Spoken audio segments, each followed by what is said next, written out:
1976-77 оны үйл хаврын цагаагаарын бэрхшээл мал сүргийн өвөлжид хаваржилтын байдлыг хүндрүүлж байда. Нийт нутаг дэвсгэрийн 90% засан бүрхүүлтэй байснаас зарим газарт хүйтний ирчи чангарч малын арчилгаа маллага хүндрүүлсэн. Энэ бол нэг ёсондон хүм байгаль хоёрын хүч сэрсэн ширүүн тэмцэл байлаа.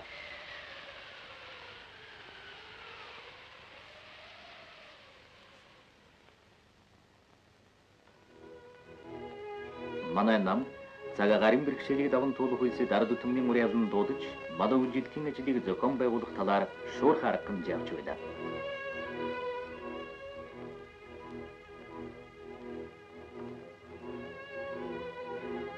Нам заскаас мал сүргийн өвөлжилтийн ажлыг зохион байгуулах улсын онцгой комисс байгуулан ажиллауллаа.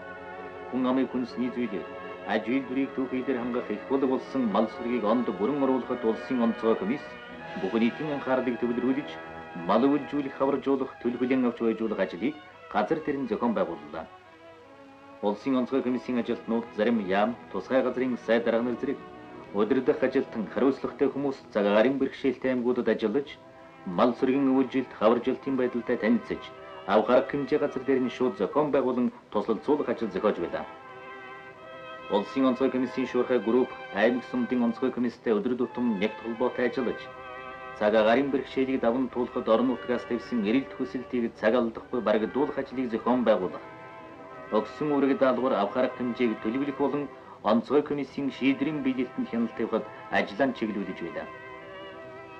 Цагаагаар хүндэрсэн үед мал өвөлжих газрыг зөв сонгох, тэнд хашаа хороо барьж төгчүүлэх, бэлчээрийг зохистой ашиглаж, нөөц бололцоог дайчлан малын тэжээлийн нөөцийг нэмэгдүүлж, зөв зарцуулах, малчдын өргөн хэрэгцээний бараа материал төлшөр хангах, эмнэлгийн үйлчилгээг зохион байгуулах ажлыг орон нутгийн шуурхай групп гүйцэтгэж байлаа.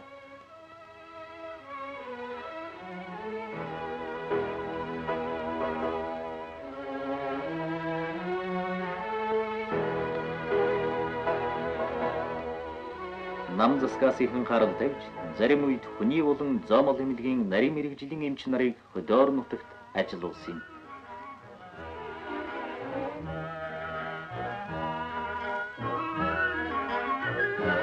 Бас адас дотор нүүдэлд гарсан мачтыг худалдаагаар үйлчлээ. Түлээж, хоол хүнсээр хангах ажлыг зохион байгууллаа. Энэ бүхний нэгдэлч мачдын урам зоригийг эсрэгээж цагаагаарын бэрхшээлтэй тэмцэхэд шинэ хүч өгч байна.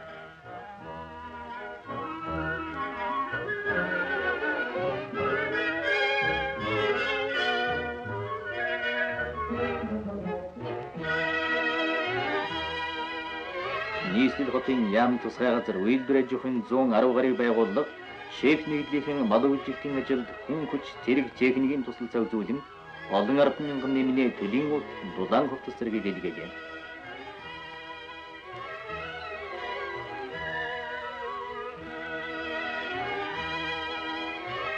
Улаанбаатар төмөр замын хамт олон өөрсдийн санаачлагаар Тариалангийн талбайн хаягдал сүрлийг боож тээвэрлэн Төв аймгийн сүмд түргэлээ. Хөнгөн хүнсний үйлдвэрийн яам болон харьяа газрууд мачт зэр болон хүнсний болон өргөн хэрэгцээний барааг төлөвлөгөөнөөс гадуур үйлдвэрлэх их орон санаачлал гаргаж ашиглагдахгүй байсан таар шуудай зэрэг 2,200,000 төгрөгийн эд материал хөдөө орон нутагт тусламж болгон илгээжээ. Нам заскаас авч явуулсан арга хэмжээний үр дүнд мал аж ахуйн материалыг баас жилээс жилд бэрчиж цагаагаарын бэрхшээлийг ялах баттай нөхцөл болж байна.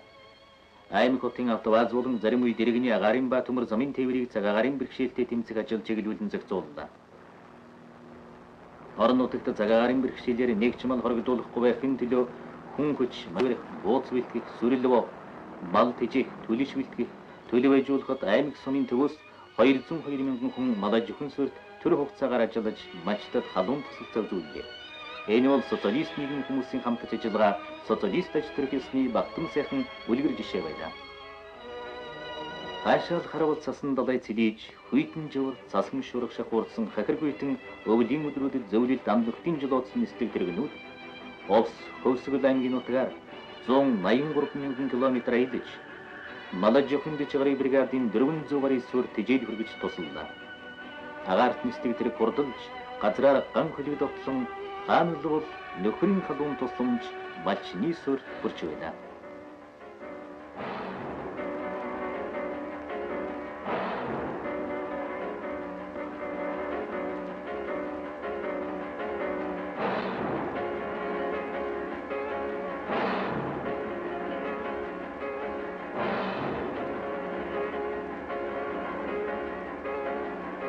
Зөвлөлтийн хүмүүст нэгдэж олон түмнээс баяр хүргэсэн захидал цахилгаан илгээж, мал сүргийн хоригдуулалгүй ондаруулж, цагаагаар бэрхшээлийг гарц хөхөрлөгөө туулж чадахын илэрхийлж байлаа. Хэрэгтэй цагт бие биендээ банк тусалдаг нь манай хоёр ард түмний интернационал наримдын уламжил билээ гэж зөвлөлтийн хүмүүс сэтгэл багтан халуун духын нэрж байсан юм.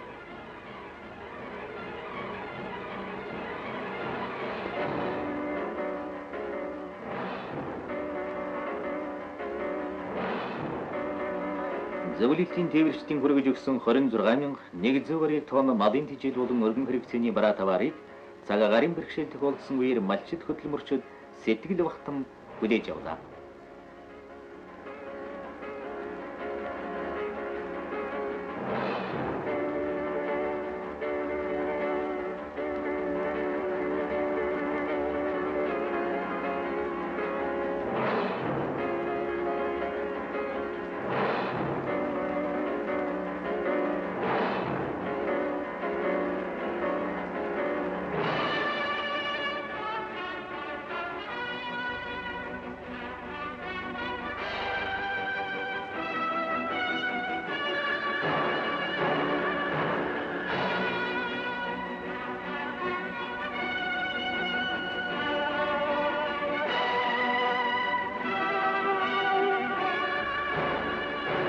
Энэ өдрүүдэд Монгол зөвлөлтийн тээвэрчид холын замд кабинараа гэрхийн малчин түмэндээ туслахаар өгөөмөр сэтгэл өрдөн өдөр шөнийг ялгалгүй тэсвэр хатуужлын гайхамшигыг үзүүлж ажилласан юм.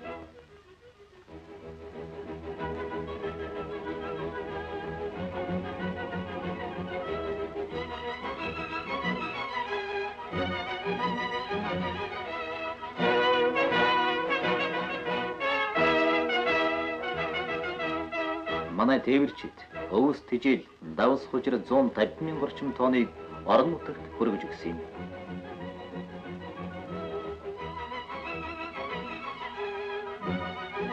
Тракторчид талбуучирч цасны их цагийн хатууг ажирдаггүй тулж цасарилган мал бэлчээр гаргаж байгаа нь отор нүүдлэхийг эмчилгээ тэжээлийн цэгт мал хүргэх өвс тэжээл татах малчдыг эмнэлэг худалдааны үйлчилгээгээр хангахад дөхөн үзүүлж байлаа.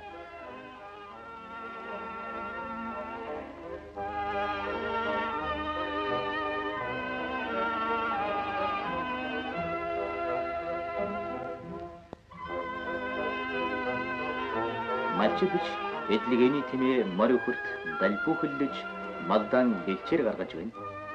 Ер нь далбуу бол цасан дотроос малын бэлчээр гаргахад ашиглаж болох тохиромжтой хэрэгсэл юм.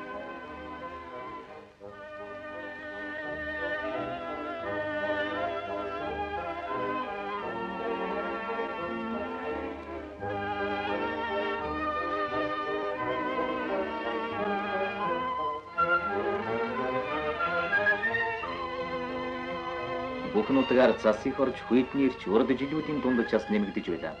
Хүйтний дээд хэмжээ Овсангийн зарим суманд 56.6 градус, олон суманд 53 градус хүрсэн юм. Хөвсгөл Завхан аймгийн зарим суманд хүйтний ирч чангарлаа. Энэ үйл 150 сум нэгдлийн 12,000 суурийн 9 сая гаруй мал сүрэг цагаагаар хүнлэгцэлд өвлжиж бэлчээр тэжээлийн асуудал анхаарлын төвд байлаа.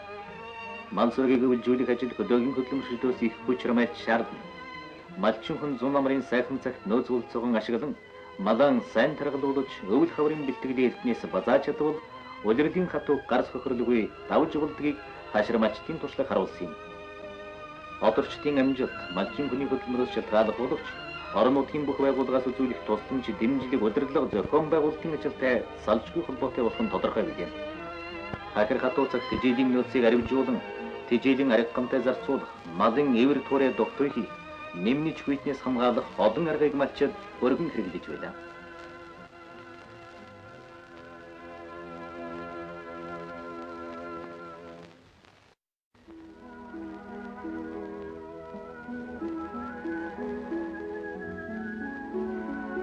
Цагийн сайхан тайвшрахгүйгээр өвлийн бэлтгэлийг эртнээс сайн хийж, малдаа чамбай тархуч ахуулсан малчны мал ямар ч цагаагаар бэрхшээл дөртөгдөхгүй өнгөрсөн өвлөх барын ажиллагаа харуулсан юм. Малаа зөвхөн 2700 гаруй сүр малын хоригдлыг цагийн хатууг давлаа. Нөрийн хөдөлмөр зүтгэлийн үршимээр олон нэгдэлч малчид төрийн дээд шигэнд хүртэж алдар нэрийн орон даяар дуурсхан нэгдэлчдийнхээ баярыг тэмдэглэж байна.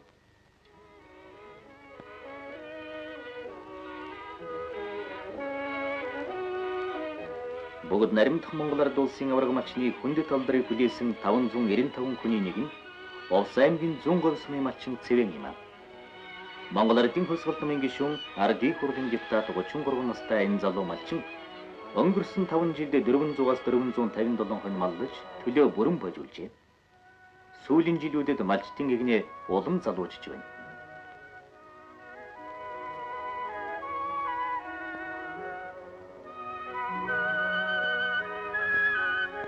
Төв аймгийн Баянлаг сумын хончин Аяагийн үржин цагаагаарын бэрхшээлийн үеэр 800 гаруй хон маллаж онд миндэр уусан учрах хөдөлмөрийн хүндэт медалиар ингрэмэласын.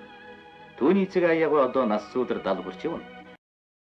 Аяага Хэрлэн баян нэглийг үүсгэн байгуулагчдын нэг Ахмад коммунист хүн. Хүүдийн болон залуу үеийнхэндээ туслаж мэдих чадах бүхний үлдээхийн тулд хүч чадлаанд ажиллан ажиллаж байна. Дундгой аймгийн Луусмын хончин Монгол Ардын хосголтмын 17 дугаар хурлын төлөөлөгч ардын хурлын депутат улсын авраг малчин Дагдан мал маллах арга туршлагаараа нутаг усан дан төдийгүй залуу үеийн үлгэр дуурайл болдог хүний нэг. Түүний хүү илгээлтийн эзэн чагнаа эцгээ нэр төртэй залгамжлах сайн малчин болж байна. Тэр сүүлийн 3 жил дараалан 100 ихээс 117%-аар төлөө байжуулжээ.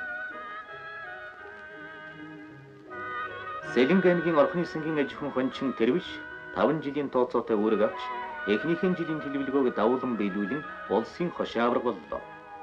Малын тарх хүчийг сайн тогтоож, бэлчээрийг нарийн хуваарьтай ашигладаг арга туршлага нь түүнийг энэ амжилтанд хүргэсэн юм. Нам засгийн өндөрдөгч нэгдэлч малчтын ажил амьдралтай биечлэн танилцж, өвөл хаврын цаг агаарын бэрхшээлийг даван туулах ажлыг газар дээр нь зохион байгуулж зөвлөж байлаа.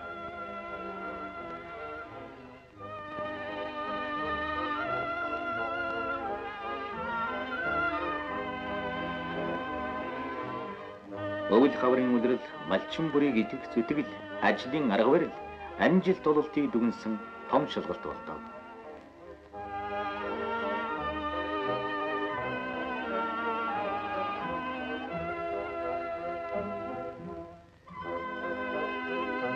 Зүүн намрын үлрэлд малаа дээд зэргийн тарх хүч ахуулж, өвлийн бэлтгэлийг аж талаар сайн хангасан байх нь малчин хүний амжилтанд хүрэхийн уг сурвалж болдог юм.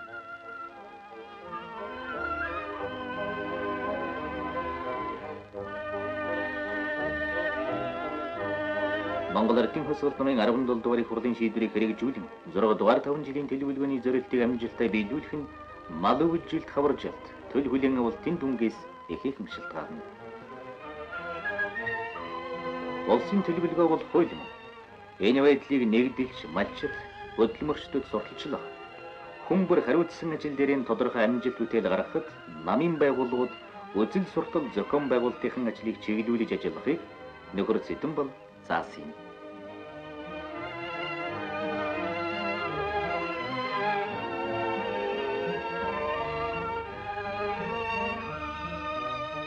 Бүх аймагуудын мал аж ахуйн олон бригад эмчилгээ дижилийн цэгтэй болсноор малын зэв усын хорогдол эрс буурчээ. Цас ихсч хадуурсан үед хонь ядуу өхөр цас цавчиж шилбэний нүс халцарч туруу нундаг. Малын шилбэний халцрахад адуу гахай тарваны өөх тус түрхэж шилбэгч хийхэд амархан эдгэрдээс гадна хөлдөхөөс хамгаалдаг байна. Мал дэрүүл мэндийн үзлийг тогтмол хийж тэжээлийн норм жорыг тохируулбал ямар ч насны ядарч доройдсон мал амархан тэнгэрдэг байна. Дулаан хэвтэр тоглих хашаа малд хоол тэжээлээс дутуугүй ашигтай. Хүйтэн жавар ихтэй үед хашааны дотор утаа мая тавихад сарвчны цанг арилгаж хот хэвтрийг эврэх хотонд жавар орохоос хамгаалах хоёр талын ашигтай.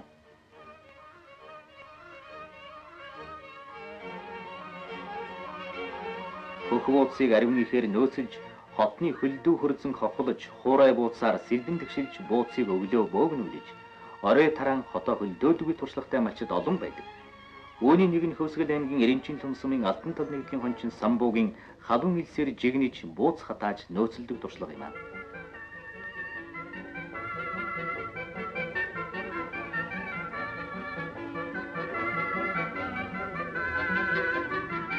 Малын хашаа хороо ердийн үед уужуу байх нь тохиромжтой боловч цас ихтэй хүйтэн үед мал хотондон хэвтэхтэй бие-биеийн дулааныг авч чадхаар байх нь илүү ашигтай байна.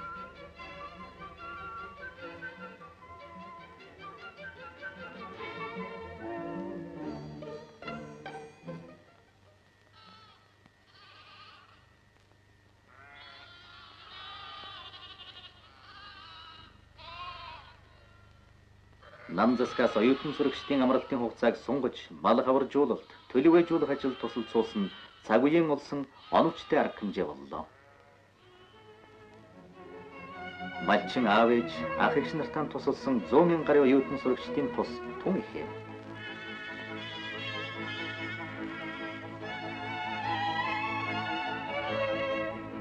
Та бүхэн Төв аймгийн төвийн 10 жилийн сургуулийн хүүхдүүд цас дагшруулж, ус тогтоом нөөцлөх ажлыг хийж байгааг харж байна.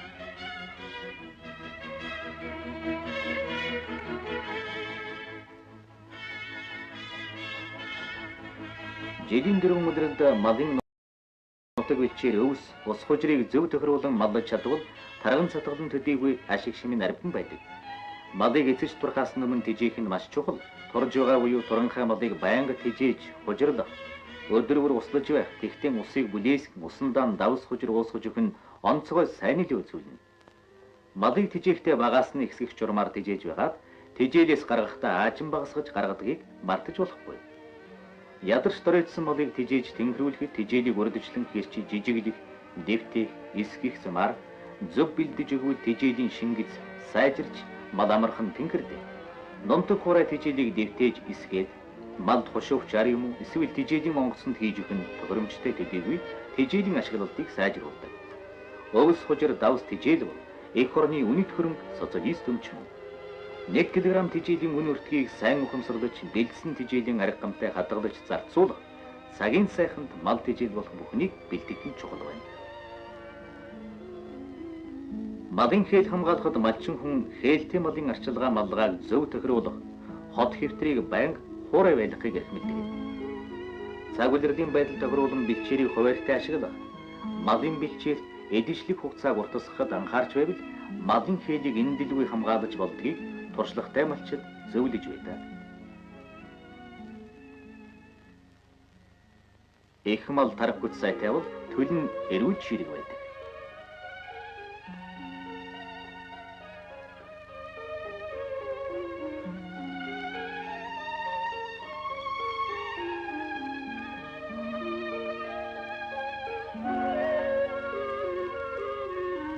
Ер нь богомолын төлийг байжуулахад бусын чиглэлийг харгалзан хөрвөжилтийн 3 үе шатыг хэрэглэнэ. Төлийг гарснаас хойш 15 минутын дараа амлуулж уурганд нь сайн цатгана. 3-5 хоног ихтэй хотондон авч үлдэн сайн тэжээж арчилвал зөхөн.